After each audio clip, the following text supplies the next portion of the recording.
Saudações a todos os inscritos e visitantes do canal Despertar de Consciência e Escândalos Gospels. Aqui quem fala mais uma vez com vocês é emissário Cristiano. Chegamos à parte 7, onde vamos estudar e quebrar mais um paradigma da fé, onde vamos perceber que o Xuxua não é um mediador de uma nova aliança. E lembrando a todos que este vídeo será postado em todas as redes sociais, né, para todo mundo ficar sabendo, mas que infelizmente muitos religiosos, evangélicos, crentes, né, que julgam o vídeo pela capa do vídeo, né, não julgam pelo conteúdo, não assistem, né, para chegar a uma conclusão final. Esses são os radicais, né, os alienados, né? E acabam que marcando o link e me taxando de tudo quanto é nome, satanista, ateu, né?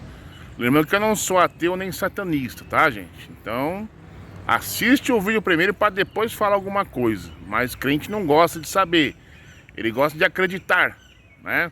Isso é muito triste. E o último aí me chamou que eu não tinha teologia, né? Eu chamo teologia de merdologia, bostologia, lixologia. Aí eu respondi pelo seguinte: ué, mas nem o Xuxua tinha teologia. Nem os discípulos tinham teologia, nem Paulo tinha teologia. Ora, porque eles estão no seu Novo Testamento, é aceitável, né? E ele se incomodou com o Pix, né? O Pix que eu peço aqui todas as vezes aqui nos vídeos, né? A contribuição, seja um patrocinador do canal. As pessoas pensam que eu vivo de Pix. Não, gente, eu trabalho. Ah, gente, eu acho bem claro que o Pix, a metade das doações do Pix são para instituições de caridade. Então, dependendo do valor que se doar de Pix para mim aí, entendeu? Metade vai ser para ajudar no canal, né? E outra metade vai ser para uma instituição de caridade, seja da minha, da sua escolha, enfim. Ou então se eu pedir algum material, né, que eu não posso ter acesso, então eu peço aos meus inscritos, né, que me ajudem a alcançar tal coisa, e aí para poder melhorar nas divulgações e nas qualidades do próprio vídeo em si, né. Vamos lá. Inclusive eu falei também que o Xuxua vivia pedindo também ajuda, né? E quem era o tesoureiro era o Judas, né? Para poder movimentar o seu ministério. Lembrando também que a partir deste vídeo em diante, tá? O negócio vai começar a engrossar. Por quê? O próprio tema já diz, né? Quebrando paradigmas da fé, gente. Então é igual aquela alegoria da caverna de Platão. O povo que está na ilusão lá dentro da caverna, do reflexo das sombras, né? Quando a gente fala a verdade, eles entram em desespero, né? Porque eu sei como que é, eu já passei por isso, sabe? Despertamento de consciência não é fácil, né? Não é de um dia para o outro que você vai, pum, despertar tua consciência, não. Não é de um dia para o outro que você vai quebrar os paradigmas da fé, né? Leva um tempo, isso quem quer ainda por cima, né? E muitos gostam da ilusão da caverna de Platão, né? É só ilusão. Ah, quanta ilusão, quanta ilusão. E a gente quer ajudar o próximo, né? Sair da ilusão e vir para a realidade, né?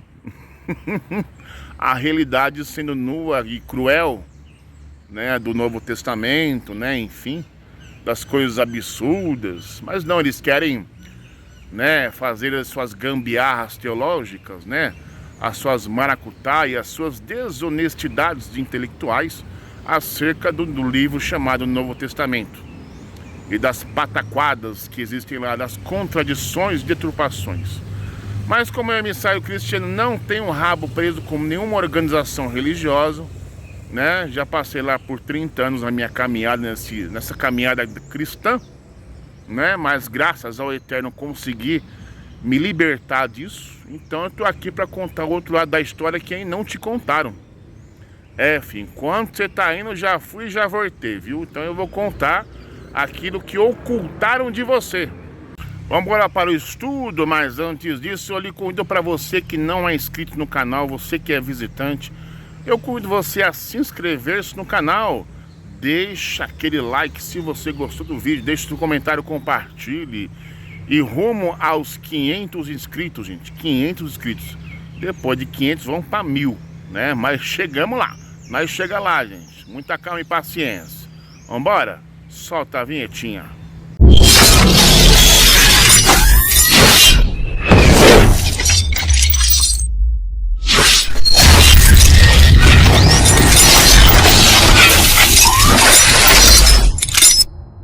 E vamos começar nossa investigação e meditação, né? E mais uma quebra de paradigmas da fé. Parte 7, porque o Xuxua não é o mediador de uma nova aliança. Lembrando a todos que eu não vou discutir fé, porque fé é uma coisa, é uma crendice praticamente, né? Que a pessoa resolveu acreditar. Então, hoje em dia, cada um acredita da forma mais conveniente, tá? Se você tiver só crenças, este vídeo não é para você, tá? Eu vou trazer fé e razão. Vamos provar na Bíblia aí que existe muita contradição, muito paradigma, que o próprio cristão, ele não sabe lidar com paradigma, então a única alternativa que ele recorre é a fé, né? Mesmo que seja aquele texto mais absurdo e bizarro, ele sempre não vai admitir a contradição, né? E vai tentar usar da desonestidade intelectual, das gambiarras teológicas, né? Para poder se livrar de uma certa situação, de um enrosco, né? Ou quando ele é encostado na parede, ele vai tentar dar a maior desculpa esfarrapada possível, né? Entendeu? E geralmente nas capas dos meus vídeos, né, dizem muita coisa ao respeito, né? Aqui temos um cidadão desesperado com a boca aberta, né? Oh my God, não acreditando. Aqui simboliza o crente, né? O cristão, o evangélico, o católico, né? Ele está desesperado porque acredita que Jesus é o mediador da nova aliança. E aqui até o gato que ficou aqui em desespero. E o Xuxua para tirar um barato dos crentes, né?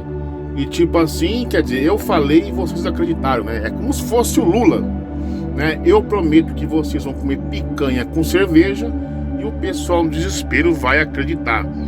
Na verdade, devia dar trabalho pro pessoal aprender a pescar e a isca aprender a pescar o peixe, né? A produzir, a trabalhar. Senão eles não tem como comer picanha com cerveja, né, gente? Não faz sentido. Então a mentira não de Jesus, porque nós não temos nada escrito por Jesus. Temos as narrativas, né, dos apóstolos, que enfim, a fundamentação aqui é dos padres, né? O livro Bíblia é dos padres, né? O Novo Testamento é uma criação dos padres. Então a gente vai quebrar esses paradigmas da fé e resolver esses enigmas de uma vez por todas. Vamos lá? Bem, gente, logo de cara o que dá para se perceber aqui na parte 1, né? Onde diz assim: Xuxua não é mediador de uma nova aliança. Baseado nesse texto aqui, só que eles não se baseiam no versículo 29 ao 36, né? Eles pegam pincelados, né? Textos pincelados. Jeremias 31 é o texto que os crentes se baseiam, né? Mas se esquecem de ler uns versículos anteriores que refuta pesadamente o próprio Xuxua dele. Vamos dar uma olhadinha? Bem, como eu estou utilizando aqui uma Bíblia King James atualizada, eu nem vou usar o Taná, né? Vou usar a própria Bíblia protestante, né? É católica de um jeito. E no capítulo 31 de Jeremias temos o seguinte tema: Deus ama e restaurará Israel, né? Aqui não fala que Deus ama e restaurará os gentios, os crentes, os evangélicos, os católicos. É Israel. Mas vamos ver aqui, os crentes, os evangélicos e católicos, eles gostam de pincelar textos convenientes. É igual, por exemplo, você vai no rodízio de comida, né? Por quilo ou por grama, a pessoa pega lá um prato, né? E começa a pincelar os alimentos que ele mais gosta, aquilo que vai agradar a boca dele, né? O paladar. E depois ele monta o prato. Então aquilo lá é o estilo do cristianismo dele, né? O conveniente. Então vamos usar a mesma técnica dos religiosos cristãos e jogar contra eles mesmos, né? Vamos pegar o texto lá, onde eles se baseiam lá a crendice deles, né? Verso 31, subindo aqui, ó. Notem que essa versão Bíblia King James, ela já vem com o texto pincelado, né? Já tá errado isso aí, porque ela deveria ler o capítulo todo, lá desde o começo até o final. Não ficar separando, daqui pra frente falar de um assunto, aqui pra trás falar de outro. Não, pegue isso aqui. A promessa de uma nova aliança, né? Aí você vai refutar a própria tradução King James, né? Diz assim, ó: dias virão, afirma o Senhor, quando estabelecerei uma nova aliança com a casa de Israel e a casa de Judá. Pronto. O crente se baseia em texto pincelado. Aí temos aqui o 32, né? Que diz o seguinte: não será como a aliança que firmei com os antepassados, quando os tomei pela mão para tirá-los do Egito, pois eles não honraram o meu pacto, mesmo sendo eu marido divino deles, assevera Yahvé. Correto? Então é baseado nesses... A cigarra tá doida aqui, gente. É baseado nesses dois versículos que os crentes, tanto católico, evangélico, protestante, se baseiam lá. Foi profetizado o Novo Testamento. Como é que a gente vai saber, sinceramente, se esse texto aqui, pincelado pela cristandade, fala de Novo Testamento? Como é que a gente vai saber se esse título aqui que colocaram é verdadeiro e honesto? Bem simples, né, gente? É só você ler lá o começo. Vamos pegar o começo de novo lá? Deus ama e restaurará Israel. Não é cristão, não é gentil, né? E voltando lá pro 31, né? Aqui, ó. Vamos pegar uns textos bem antes aqui, ó. 28, 27. Aqui, ó.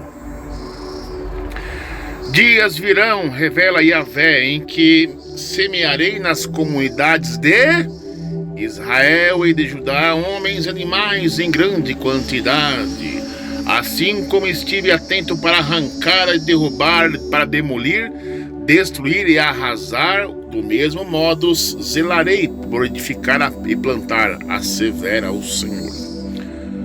Assim, naquela época, não mais se dirá: os pais comerão uvas verdes e os dentes dos filhos se embotarão. Ao contrário, cada um morrerá por causa do seu próprio erro e pecado.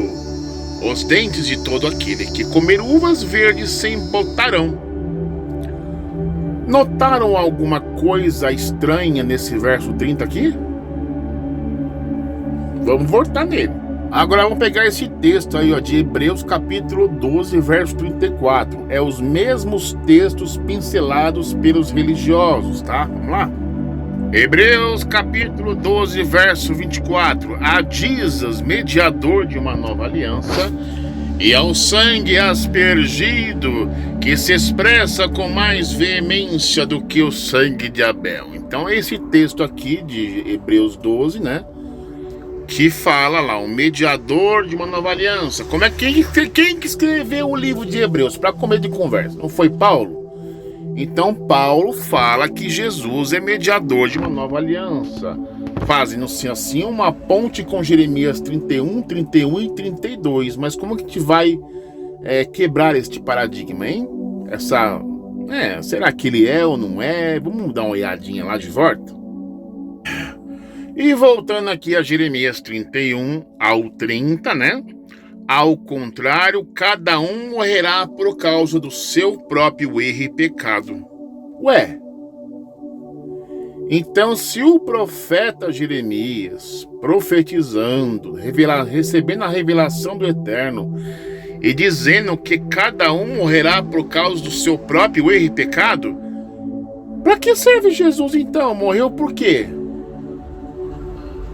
Ele não morreu pelos pecados da humanidade, mas o profeta fala que cada um morrerá nos seus próprios erros e pecados, significando talvez que Jesus morreu nos seus próprios erros e pecados também, por ele ter enfrentado um sistema da época, né? Porque ele não morreu para salvar ninguém, né? Você sabe muito bem que ele morreu porque ele enfrentou um sistema da época, um sistema político religioso lá dos saduceus, fariseus, né? Etc, etc. Então Jesus morreu em vão, né? Não é verdade? Mas vamos ver mais coisa. Juízes capítulo 2, do 1 ao 5. O anjo do Senhor em Boquim. O anjo do Senhor subiu de Gilgal a Boquim, e declarou: eu vos fiz subir do Egito e vos trouxe a esta terra que eu tinha prometido por juramento aos vossos pais. Eu ordenara: jamais quebrarei a minha aliança convosco. Rapaz do céu, vixi. Quanto a vós, não fareis qualquer pacto ou acordo com os habitantes desta terra. Antes, destruirei os seus altares. Contudo, não escutaste a minha voz. Por que fizeste isso? Por isso vos asseguro, não expulsarei estes povos de diante de vós. Serão vossos opressores, e os seus deuses serão uma cilada constante para vós. Assim que o anjo do Senhor pronunciou essas palavras a todos os filhos de Israel, o povo começou a lamentar em alta voz e a chorar amargamente. Olha só, rapaz, que vê, ó.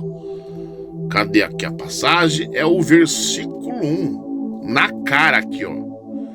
Eu ordenara: jamais quebrarei a minha aliança convosco, gente. Então não tem essa de Novo Testamento. Quem quebrou o Novo Testamento foi a nação de Israel, né? Se afastando do Eterno, né? Adorando outras divindades, com práticas que o Eterno abominou na Torá. O povo foi lá e fez. Então quem quebrou a aliança foi a nação de Israel, não foi o Eterno. Então ele fala aqui, ó: jamais quebrarei a minha aliança convosco. O Torá é o contrato que ainda vale ainda. Israel quebrando ou não, o Torá do Eterno prevalece.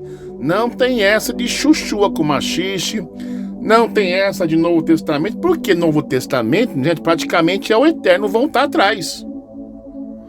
É ele falar assim, ó: jamais quebrarei a minha aliança convosco. Aí depois ele vai lá e quebra a aliança com Israel e faz o enxerto com os gentios, com os crentes. Faça-me o favor, né, gente? Vamos para outro assunto aí. Esse número 2 aqui praticamente é uma contradição, né? O crente, ele nunca chegou a questionar ou leu lá João 5,31 e de repente ele lê lá João 8,18, mas não lembra de João 5,31, que há uma contradição. Mas já que ele se baseia pela crença, se ele começar a questionar o livro Bíblia, ele vai se tornar um diabo, um satanás, né? Que quer dizer opositor, questionador. Não aquele ser de chifre e rabo, né? Mas simplesmente por questionar, ele se torna um satanás, né?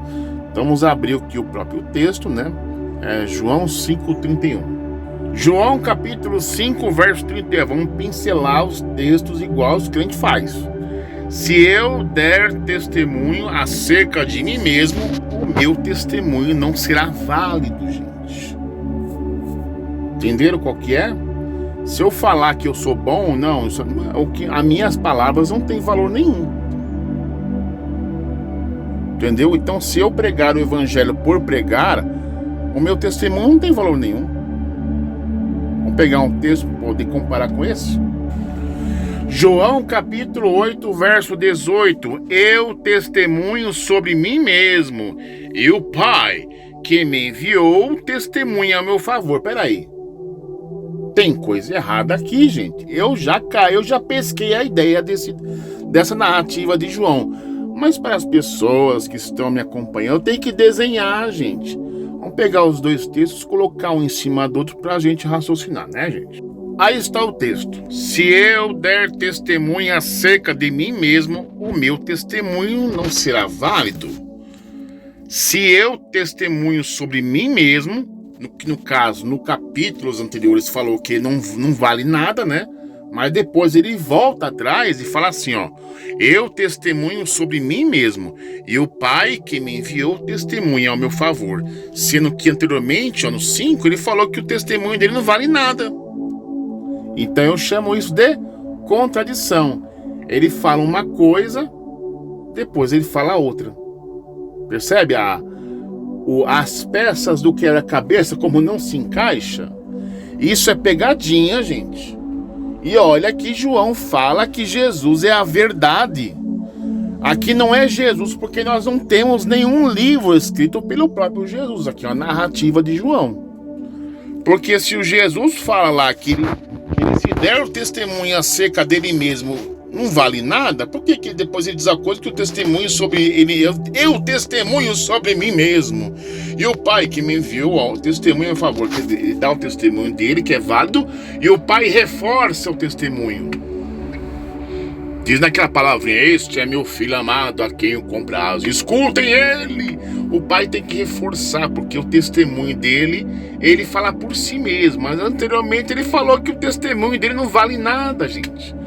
Rapaz, como é que a gente vai pegar essa pegadinha de João quando escreveu isso aqui? Esses padres são terríveis, rapaz. Não dá pra acreditar numa coisa dessa. Tá? Não dá, gente. Entendeu? É por isso que eu falo, nós não estamos julgando o Jesus em si. Porque, como eu já falei, nós não temos nada escrito por Jesus, ou Yeshua, Yahushua, Yaush, sei lá como você queira chamar. Eu vou chamar ele de Chuchua, para ficar mais fácil. Nós não temos nada escrito por Chuchua. O que temos são narrativas de João, que entrou em contradição. No capítulo 5 diz uma coisa, no capítulo 8 diz outra. Pegamos João na mentira, ou pegamos os padres na mentira, ou no caso o tradutor da Bíblia King James. Rapaz, não dá para confiar no livro Bíblia, né, gente? Número 3. Esse assunto a gente até abordou nos capítulos anteriores, né? Que, por exemplo, o Êxodo 20, verso 3, não terá outros deuses diante de mim, outros mediadores, e aqui o Salmo 145, onde fala que os ouvidos do Eterno estão próximos daqueles que o clamam. Não precisa de mediador entre o Eterno e o ser humano. E a proibição de você colocar um mediador entre o Eterno e o ser humano, e fazendo uma ponte com o Novo Testamento, onde Jesus é colocado como um mediador para levar as orações junto ao Pai. Tem o Espírito Santo, né, que geme, intercede por gemidos inexprimíveis. Só que o Eterno falou para não colocar ninguém como mediador entre ele e o ser humano. Mas o ser humano insiste em colocar um mediador entre o Eterno e ele. Coloca o Espírito Santo, a Maria, a desaparecida, a Senhora, Jesus, Yahushua e tantos outros por aí, gente. Mas o Eterno falou: não terá outros deuses além de mim. Não coloquei mediadores. Os meus ouvidos estão próximos para quem chamar. Vá direto ao Eterno, né? Não precisa. Né? Vamos para outro tópico aqui, o último, né? Chuchua não é um homem justo. Nossa, emissário, como é que você chegou a essa conclusão? Lendo Jó capítulo 15, verso 14 ao 16. Vamos ler comigo? Livro de Jó capítulo 15. O tema é: Elifaz censura as palavras de Jó. Mas vamos pegar aqui o texto, né? O 14. Opa, eu até passei aqui já. 14.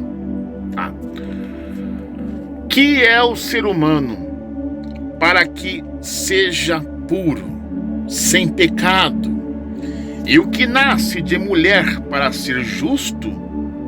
Ora, Chuchua não nasceu de mulher? Não passou pela vagina para nascer? E o que nasce de mulher para ser justo? Eis que Deus não deposita sua confiança nem nos seus santos, nem os próprios céus são puros aos seus olhos. Quanto menos o homem que é impuro e corrupto e que bebe iniquidade como água. Tá vendo? Então só esse texto aqui já acaba com o Chuchua, gente. Ó, aqui o Eterno, aqui, ó. Eis que nasce de mulher para ser justo. Quem é o ser humano que nasce de mulher, que passa pela vagina para ser puro, para ser justo? Ninguém! E se é ninguém, Chuchua tá incluso nessa parada também. Ok? Eita. Chegamos então a mais um paradigma quebrado, destronado, né, gente? Mas temos aí a parte 8, né? Temos que prosseguir aí com o sistema. Porque o Xuxua chama os profetas de ladrões e o pai dos judeus de diabo. Rapaz, olha só o desenho. Aqui tem um diabo aqui conversando com o Xuxua, né? Manipulando os pensamentos do Xuxua.